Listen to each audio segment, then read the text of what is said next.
August 2017, Shorthand Tamil Senior Grade. Get ready for the dictation.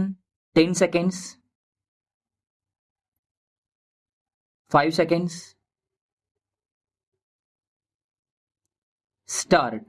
மாண்புமிகு தலைவர் அவர்களே, நேற்று நான் இந்த அவையில் பேசியதை தொடர்ந்து சில கருத்துக்களை சொல்ல விரும்புகிறேன். விவசாயத் துறையில் கடந்த 4 ஆண்டுகளாக ஏற்பட்டுள்ள ஒரு பெரும் புரட்சியை இந்த அவையின் கவனத்துக்கு கொண்டு வந்தேன். அதன் விளைவாக நாம் இன்று உணவு உற்பத்தியில் தன்னிறைவு பெற்றிருக்கிறோம் என்பதை சுட்டிக்காட்ட விரும்புகிறேன். ஒருவேளை இன்னும் சில ஆண்டுகளில் வெளி மாநிலங்களுக்கு உணவு பொருள்களை அனுப்பும் நிலையை அடைவோம் என்று எதிர்பார்க்கிறோம். இவ்வாறு உணவு உற்பத்தியில் உச்ச நிலையை அடைய காரணம் அரசின் நல்ல கொள்கைகளும் அவைகளை தீவிரமாக அமுல்படுத்தியதும் என்பதை யாரும் மறுக்க முடியாது. இன்று விவசாயிகளுக்கு ஊக்கம் அளிப்பவை அவர்களுக்கு கொடுக்கப்படும் குறுகிய கால கடன்கள் மற்றும் நீண்ட கால கடன்கள் ஆகும். இவை விவசாயிகள் வட்டி கடைக்காரர்களை தேடி அலையாமல் காத்து அவர்களை நல்ல முறையில் ஈடுபடுத்தி கொண்டிருக்கின்றன என்பது குறிப்பிடத்தக்கது. இத்துறையில் நிலவள வங்கிகள் ஆற்றிய பணியை யாரும் குறைத்து மதிப்பிட முடியாது. இன்னும் ஒவ்வொரு ஊராட்சி ஒன்றியத்திலும் இன்றுள்ள நிலையை உறுதிப்படுத்த மிக விரைவில் மேலும் நிலவள வங்கிகளை ஏற்படுத்தி விவசாயிகளுக்கு கடன் வசதியை அதிகப்படுத்தி கொடுக்க வேண்டுமென்று கேட்டுக்கொள்கிறேன். அடுத்தபடியாக ஆளுநர் உரையில் விவசாய பல்கலைக்கழகம் ஏற்படுத்துவது குறித்து குறிப்பிடப்பட்டிருக்கிறது. உண்மையில் நாம் விவசாய புரட்சியில் ஈடுபட்டிருக்கும் இந்த நேரத்தில் அந்த பல்கலைக்கழகம் ஏற்படுத்துவது அந்த புரட்சியின் உச்ச நிலையை காட்டுகிறது என்று கருதுகிறேன்.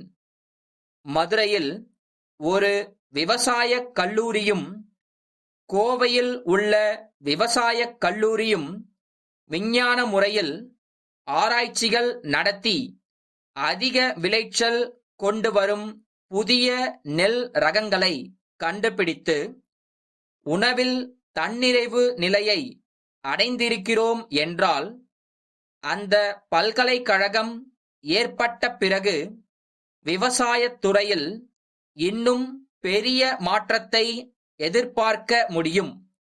இப்போது கோவையில் ஏற்படப் போகும் பல்கலைக்கழகம் 2 கல்லூரிகளை மட்டும் கொண்டதாக இருக்கிறது. திருச்சியில் ஒரு கல்லூரி ஏற்படுத்தப்படும் என்று அறிகிறேன். இன்னும் பல விவசாய கல்லூரிகள் பல பகுதிகளில் ஆரம்பிக்கப்பட வேண்டும் என்று நான் இதற்கு முன்பே சொல்லியிருக்கிறேன். பல தொழில் கல்வி கல்லூரிகளை ஆரம்பித்து கொண்டு போகும்போது தொழில் கல்வி பயின்றவர்களிடம் வேலையில்லா திண்டாட்டம் அதிகப்படும் சூழ்நிலையை பார்க்கிறோம். எனவே விவசாய பட்ட இளைஞர்களை வேலையில்லா திண்டாட்டத்துக்கு ஆளாக்கக்கூடாது. அந்த நிலையில் மேலும் கல்லூரிகளை திறப்பது சிறப்புடையதுதானா என்ற கருத்து நிலவலாம். ஆனால் நான் சொல்லும் விவசாய கல்லூரி வெறும் பட்டதாரிகளை உற்பத்தி செய்யும் கல்லூரியாக இல்லாமல் விவசாய வேலையில் ஈடுபட்டுள்ள வயது வந்தவர்களுக்கு அவர்களுடைய ஓய்வு நேரத்தில் 2 அல்லது 3 மணி நேரம் கற்பித்து பிறகு டிப்ளமோ அல்லது சான்றறிக்கை கொடுக்கும் கல்லூரியாக இருக்க வேண்டுமென்று கேட்டுக்கொள்கிறேன். மதுரை விவேக் கூட்டமைப்பிலிருந்து கோவை சுந்தரம் கூட்டமைப்புக்கு எழுதும் கடிதம்.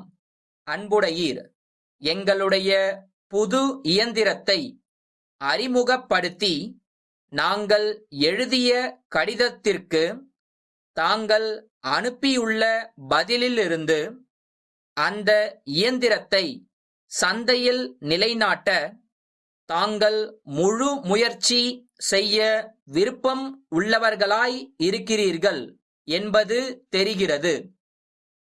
அந்த இயந்திரத்தின் வலிமையான நிர்மாணமும் போட்டியிடத்தக்க விலையும் நமது நாட்டில் நிலையானதும் அதிகரிப்பதுமான விற்பனையை உறுதி செய்யும் என்று நினைக்கிறோம்.